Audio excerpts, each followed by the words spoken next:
So we're sitting live in Nairobi. I'm Buddha Blaze, out here chilling. About to show you how we freestyle and coming into a cipher in Nairobi. My man Point Blank is gonna lead this. That's the man right there. You see Point Blank t-shirts. Yo, we've been doing this for so many years. It's become, you know, it's just, dude, it's water for us, man. Show them how we do it, Nairobi, man. Now you know.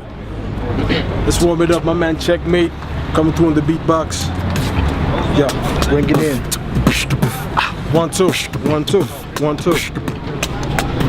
Yeah, we never made it to BET Cyphers, this is how we kick it. No need to be your microphones, you guys know how we rip it. Nairobi be the flow central, I be the one who's killing rappers with the flow correct. The microphone is detrimental, watch the way the rapper do it. I don't need to pursue it, I just come and glue it, put the glue out and then I clue it. And yo, the DJ knows my name as well, cause I'm a bigger cat to follow, no Vibes Cartel. I'm not even a raga artist, I'm a master artist, killing all the artists, causing rapids and killing cats. You know about it if you never knew my name. Learn the rep, PBE volume 1, and you should give me respect. And I can mic check and kill it at the same time, making sure you feel the rhyme. If you in Harlem, watch the brother read minds, and that's the way I do it in a blue shirt. Yo game, learn the way to do a creep thing, you hear me?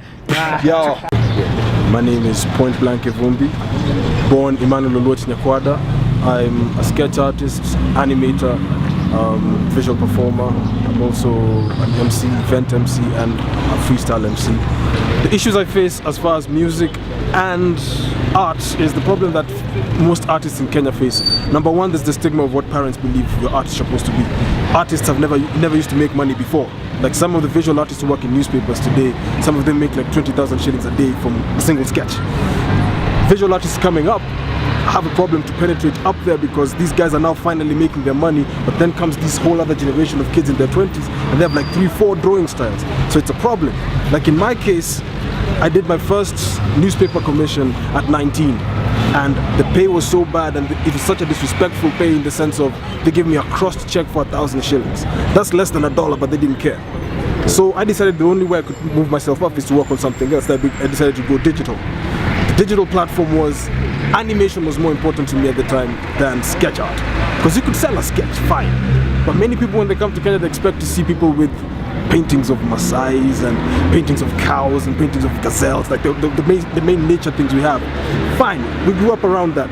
I myself can't really say I've been that much around nature. I grew up watching cartoons, reading comic books, and I still have a certain standpoint as far as how I see the world. My biggest challenge is trying to translate that to an individual in Kenya, when sometimes you could just put an image up on Facebook and some guy in Brazil will look at it and says, I understand what you mean. Because even when you look at the political scene, they also look down on artists, because artists are always looked at as people who need a handout.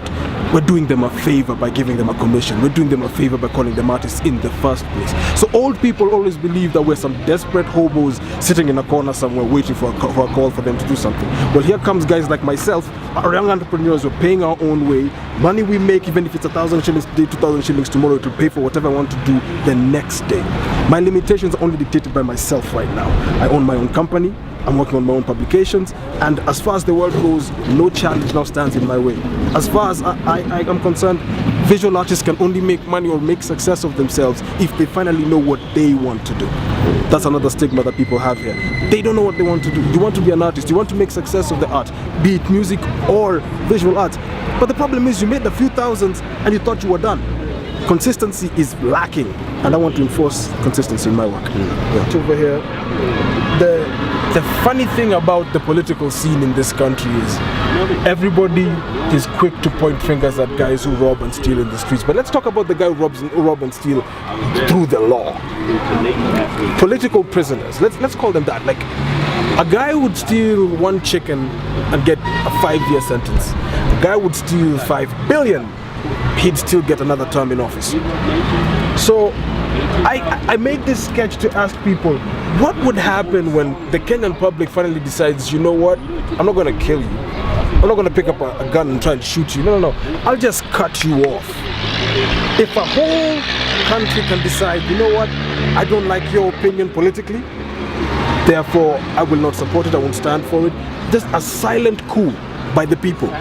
You decided not to vote for this guy. You didn't even go for his campaign. You boycotted everything he stood for. You stopped watching the news. You stopped talking about him in public. You don't even talk about him with your relatives.